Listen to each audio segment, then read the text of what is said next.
ఉన్న బంగారాన్ని విడిపించి ఆ రోజు ఆన్లైన్ రేటుకే మేము కొంటాం. Sharma gold company. ప్రస్తుతం మనతో పాటు ఉన్నారు జనసేన పార్టీ అధికార ప్రతినిధి అడ్వకేట్ రజనీ గారు. ఒక్కసారి తిరుమల లడ్డూ ఇష్యూలో ఏం జరిగింది, ఏం జరగబోతోంది మనందరం చూస్తూనే ఉన్నాము. ఆమె ఏం చెప్తారో అడ్వకేట్గా చూద్దాం. నమస్తే అండి రజనీ గారు. నమస్తే అండి. లడ్డు అతి పవిత్రమైందిగా అందరూ భావిస్తుంటాము. తిరుమల తిరుపతి దేవస్థానం అంటేనే స్పెషల్ లడ్డు. అసలు ఆ లడ్డూనే ఇప్పుడు కల్తీ జరిగిందని చెప్పేసి దారుణంగా 4-5 రోజులుగా నడుస్తూ ఉంది చర్చ. తర్వాత మీరు ఇందాక చెప్తున్నారు ఏదో లెటర్ గురించి కూడా, ఒకసారి చెప్పండి మొత్తం దాని గురించి. ముఖ్యంగా ఏదైతే గత 5 సంవత్సరాలుగా ఏదైతే కర్ణాటక సంబంధించిన రావాల్సిన టెండర్ ఆపేసి ఇక్కడ మేమే ప్రకటించేసుకుంటాం అంటూ ఇక్కడ లడ్డు సంబంధించిన నెయ్యి సంబంధించిన టెండర్ని మార్చడం జరిగింది. 320 రూపాయలకి కిలో నెయ్యి ఎవరు విక్రయించారు, ఎవరి దగ్గర నుంచి ఆ టెండర్లు ప్రకటించుకున్నారు, దాంట్లో ఏమేమి ఇంగ్రీడియంట్స్ కలిసినాయి అంటూ టెస్టింగ్కి పంపిస్తే దాంట్లో సన్ఫ్లవర్కి సంబంధించి, లేకపోతే చేప నూనె, లేకపోతే పంది కొవ్వు, లేకపోతే ఆవుకు సంబంధించి చనిపోయినటువంటి ఏదైతే కళేబరాల నుంచి వచ్చినటువంటి ఆయిల్ కంటెంట్, ఇవన్నీ ఉన్నాయండి. సో మోరోవర్ నాకు తెలిసి మనము బిర్యానీలో వేసేది కూడా బీఫ్ కి సంబంధించిన వాళ్ళకి ఇంగ్రీడియంట్ ఉంటుంది. దానికి స్మెల్ ఉండదండి, అదేదో ఆయిల్ కంటెంట్ లాగా వాడతారు, చాలా చీప్ కాస్ట్. అంటే లైక్ మనం ఆయిల్లో పామ్ ఆయిల్ ఖరీదు లాంటివి. సో అటువంటివి ఇంగ్రీడియంట్స్ వాడి ఇదంతా ఎందుకు చేశారంటే, ఇది ఒక రాష్ట్రపు కుట్ర అంటే నమ్మలేకపోతున్నానండి. ఒక రాష్ట్రం వాళ్ళు పక్క దేశం నుంచి ఏమన్నా కూడా చేతులు కలిపి ఇది జరిగి ఉండొచ్చేమోనని భావిస్తున్నాను. ఎందుకంటే హిందూ ధర్మ గొప్పతనాన్ని ఈ దేశం మాత్రమే సెక్యులర్ కంట్రీగా చెప్పింది, ఏ దేశాలలో చెప్పలేదు. కొన్ని ముస్లిం దేశాలు, కొన్ని క్రిస్టియన్ దేశాలని. సో ఈ సెక్యులర్ కంట్రీ ఉన్నటువంటి భారతదేశంలో భారతదేశపు సంపద ఏమన్నా ఉంది అంటే అది కేవలం ఒక్క కలియుగ ప్రత్యక్ష దైవం టిటిడి టెంపుల్ అండి, తిరుమల తిరుపతి దేవస్థానం. ఎందుకు ఇది అంత ప్రత్యేకత అంటే ప్రపంచ దేశాల్లో విశిష్టత మొత్తం కలియుగంలో ఒక స్వామివారి దగ్గరే దాగుంది అంటూ గతంలో చిన్నప్పుడు చాలా చాలా ఎర్లీ స్టేజ్ లో గోవింద గోవింద అని ఒక మూవీ వచ్చిందండి, మీరు కూడా చూసుంటారు, నాగార్జున గారిది, శ్రీదేవి గారు. దానికి సంబంధించి ఆ కిరీటాన్ని దొంగలించాలి అంటూ కొంతమంది వచ్చి స్వామివారి గర్భగుడిలోకి వెళ్ళిపోయి దొంగతనం ఏదో జరుగుతుందంట. అంటే అది కిరీటం కాదు, అది ఒక పవర్ అన్నమాట. అది బంగారం ఐటెం కాదు, ఒక పవర్. స్వామివారి మీద ఉన్నటువంటి ప్రతి ఆభరణాలు శ్రీకృష్ణ దేవరాయల కాలం నుంచి సమర్పించుకున్నవి. ఆయన గరుడ వాహనం అప్పుడు ఒక ప్రత్యేకమైన మాల ఉంటుందండి. ఆ మాల కేవలం గరుడ వాహనం రోజు, పౌర్ణమి రోజును, లేకపోతే బ్రహ్మోత్సవాల్లో ఎస్పెషల్ గా గరుడ వాహనం రోజే ఆ ఏదైతే ఆభరణాలను బయటకు తీసి గరుడ సేవ రోజు. సో అటువంటి పరిస్థితుల్లో చాలా నిధులు నిక్షేపాలు మీరు గమనిస్తే పింక్ డైమండ్ పోయిందన్నారు.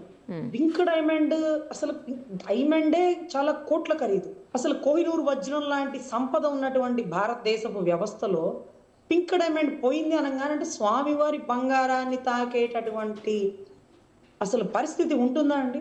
అసలు ఇప్పుడు భయం వేస్తుంది. అసలు స్వామివారి బంగారాభరణాలు ఉన్నాయా, అన్నివి లేవి, లేకపోతే రాష్ట్రాల నుంచి దేశాల నుంచి స్వామివారికి ఆస్తులుగా చాలా మంది సమర్పించుంటారు. కేరళలో ఒక పెద్దావిడ చనిపోతూ తన 3 అంతస్తుల బిల్డింగ్ ఏదైతే ఉందో అది స్వామివారికి సమర్పించుకొని చనిపోయారు. అయితే అది బాగా సెంట్రల్ ఏరియాలో ఉండేటువంటి బిల్డింగ్. అయితే దాంట్లో ఇంకేదైనా మార్చాలి అని చూసినప్పుడు అది హైకోర్టులో కేసులు నడిచినాయండి. నేను అంత ప్రేమగా ఇచ్చేది స్వామివారి సంపాదన, అంతేకాని దాంట్లో మీరు బార్లు పెడతారు, బీర్లు పెడతారు, లేకపోతే ఇంకొక వ్యవస్థగా మార్చుతానంటే నేను ఒప్పుకోనండి. అంటే దాన్ని అమ్మేసి ఆస్తిగా స్వామివారి అకౌంట్లో వేయడానికి కూడా చాలా ఇబ్బందికర పరిస్థితులు ఉన్నాయి. ఆస్తులుగానే ఉంచాలి, మాకు చాలా ఇష్టమైంది, మేము స్వామివారికి సమర్పించుకున్నామంటూ.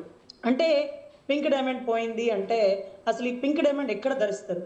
అమ్మవారికి సంబంధించా, లేకపోతే స్వామివారి వక్షస్థలానికి సంబంధించా, ఎక్కడ ఉంటుంది, ఎవరు తీశారు, దాని మీద ఎందుకు వేయలేదంటే అప్పట్లో తిరుమల తిరుపతి వాళ్ళు పరువు నష్టం వేశారండి. స్వామివారి ఆభరణాలు పోవడం ఏంటి, దాన్ని అవతల ముఖ్యమంత్రి వ్యక్తిలో ఉన్న వ్యక్తి కాజేయడం ఏంటి అంటే మేమేం చేతగాని వాళ్ళమా టీటీడీ వాళ్ళు?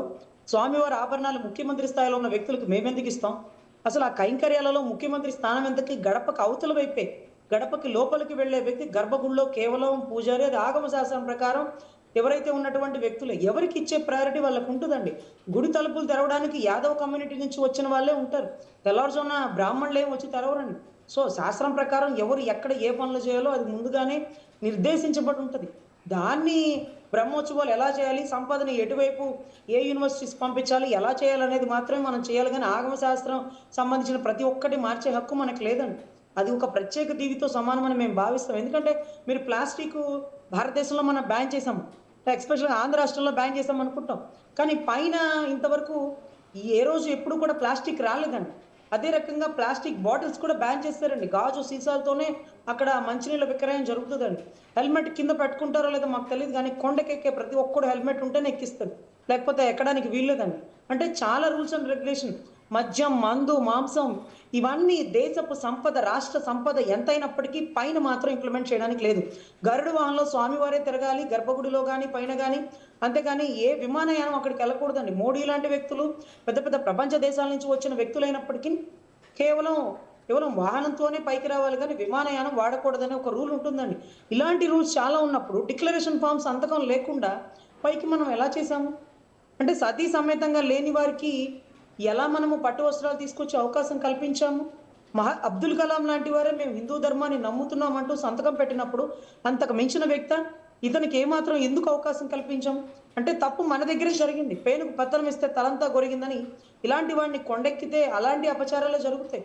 ఈరోజు ఒక పంది కొవ్వు పెట్టారా, లేకపోతే ఆవుని చంపిన వచ్చిన నూనెని నెయ్యిగా మార్చారా? ఇవన్నీ కూడా వెలుగులోకి వస్తుంటే ఏ రోజు ఉల్లి వెల్లుల్లి తిననటువంటి బ్రాహ్మణులు ఈ ప్రసాదాన్ని భుజించి ఆమె ప్రక్షాళన వాళ్ళనే కాదు సంప్రోక్షణ మేము కూడా చేసుకోవాలి అంటూ ఎవరికి వారు విధేయతగా వారు శుద్ధి చేసుకుంటున్నారండి. ఎందుకంటే నిన్న కూడా పవన్ కళ్యాణ్ గారు అనౌన్స్ చేశారు 11 రోజులు నాకు నేను ప్రాయచిత్తం చేసుకుంటున్నాను. కానీ లడ్డూ తయారీలో ఉన్నటువంటి సిబ్బందికి తెలుసు ఆ లడ్డు ఏ క్వాలిటీ తగ్గిపోతుందో. మాలాంటి రాజకీయ నాయకులు నాణ్యత లోపం రేట్లు పెరుగుతున్నాయని చెప్తున్నాం కానీ లడ్డు కలిపేటప్పుడు లడ్డు సంబంధించిన తయారీలో మీకు తెలీదా? మీరు ఎందుకు మాట్లాడలేరు? మీరు స్వామివారి సొమ్ముతిని ఉద్యోగాల జీతాల రూపంలో తీసుకున్నప్పుడు స్వామివారికి అన్యాయం జరుగుతున్నప్పుడు మీరు ఎందుకు ప్రశ్నించరు అంటూ టీటీడీ బోర్డు నెంబర్లుగా తీసుకునే వాళ్ళు దర్శనానికి లెటర్ ఇవ్వడం కాదు, తప్పు జరిగినప్పుడు మీరు ప్రశ్నించండి. అలా ప్రశ్నించడం చేతగానప్పుడు బోర్డు నెంబర్లుగా రాకండి. మీరు బాధపడాలా, ఆవేదన పడాలా, ప్రశ్నించాలా, తిరగబడాలా? ఇవన్నీ లేకుండా అందరూ సంతకం పెట్టారు, నేను పెట్టాను. అందరూ వద్దున్నారు, నేను ఆగిపోయాను. ఇది కాదండి. అందుకని ఆగమ శాస్త్రం ప్రకారం బోర్డు నెంబర్లో చాలా మంది పీఠాధిపతులు కూడా ఉంటే బాగుంటుంది అనేది కూడా రాశారు. ఎందుకంటే వాళ్ళకి ఏది శాస్త్రం కాదనేది తెలుసు కాబట్టి. ఇప్పుడు కూడా శాంతి హోమం జరుగుతుంది. ఇంతవరకు సెంట్రల్ కి సంబంధించిన ఎవరు శాంతి హోమంలో పార్టిసిపేట్ చేయలేదంటూ అడుగుతున్నారు రాష్ట్ర ప్రజలు. ఎందుకంటే మోడీ గారు అందుబాటులో లేకపోయినా అమిత్ షా గారు వచ్చి ఉండాలా, యోగి ఆదిత్యనాథ్ గారు వచ్చి ఉండాలి. ఎందుకంటే ఇది ఆగమ శాస్త్రమే కాదు, సనాతన హిందూ ధర్మానికి సంబంధించినటువంటి పరిస్థితి. ఇక్కడ ఇబ్బంది జరిగిందంటే అది ప్రభుత్వానికే కాదు, ఈ భారతదేశపు సంస్కృతికి సనాతన ధర్మానికి ఇబ్బంది జరిగినప్పుడు ఇప్పుడు ధర్మానికి కాపాడే ప్రతి ఒక్కరు అన్ని రాష్ట్రాల్లో ఉన్నారు. వాళ్ళందరూ బజరంగ్ దళ్ వాళ్ళు, లేకపోతే విశ్వ హిందూ పరిషత్ వాళ్ళు, లేకపోతే సనాతన ధర్మాన్ని పీఠాధిపతులు వీళ్ళందరూ వచ్చి దీంట్లో పాల్గొనాలి. ప్రతి రాష్ట్రంలో టీటీడీ దేవాలయాలు ఉన్నాయండి. అక్కడ కూడా సంప్రోక్షణ జరుగుతుంది. అక్కడ కూడా మహాయజ్ఞ యానాదులు జరుగుతున్నాయి. సో వీటన్నిటికంటే మించి తనకు తానే చిత్తశుద్ధిగా పనిష్మెంట్ వేసుకుని 11 రోజులు మాల ధరించినటువంటి పవన్ కళ్యాణ్ గారికి ఉన్నటువంటి చిత్తశుద్ధి ఈ తప్పులో కొద్ది గొప్ప భాగమా, పూర్తి భాగస్తుడా? ఈ తప్పును దగ్గరుండి చేపించాడా? హిందూ ధర్మాన్ని వెటకరించాడా? ఎందుకంటే గర్భగుడిలోకి వెళ్ళేది కేవలం స్వామివారి ప్రసాదమే. అటువంటి ప్రసాదంలో అసలు ఇంత దారుణంగా ఆవుని చంపిన వచ్చిన నెయ్యిని కలిపి, లేకపోతే బీఫ్ అంటారు, లేకపోతే పంది కొవ్వు అంటారు, ఇలా ఇన్ని రకాలుగా పదాలు చెప్పడానికే చాలా ఇబ్బందికర పరిస్థితులు అండి. సో ఇటువంటివి కలిపినప్పుడు ఈ అపచారం ఒక రాష్ట్రానికి పట్టింది కాదండి. ఎందుకంటే ఆంధ్ర రాష్ట్రంలో కొలువై ఉండడమే స్వామి వారు చేసిన పాపమేమో అనిపిస్తుందండి. ఎందుకంటే చెన్నై వాళ్ళు బాధపడతారు, అరే తిరుపతి మనలోకి రాలేదని.